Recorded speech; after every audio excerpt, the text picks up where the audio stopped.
మిర్చీలు ఫ్లఫీగా రావాలంటే ఇలా చాలా ఫ్లఫీగా వచ్చినాయి కదా, అయితే ఓన్లీ నేను బేషన్ అన్నమాట, శనగపిండిని మాత్రం వాడాను. ఇలా ఫ్లఫీగా వచ్చినాయి కదా, బాగా కుక్ అవ్వాలి కూడా లోపల పిండి బాగా. అయితే ఇలా ఫ్లఫీగా రావాలంటే పిండి కన్సిస్టెన్సీ ఎలా ఉండాలంటే చూడండి, ఇక్కడ నేను ఎలా కలుపుకున్నాను. ఇలా ఇలా పిండిని ఇలా కలుపుకోవాలన్నమాట, మిర్చి పట్టేటట్టు.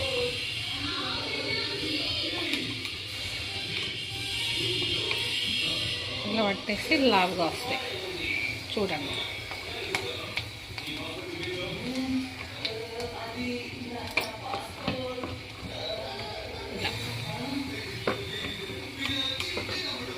ఇలా వేయాలి.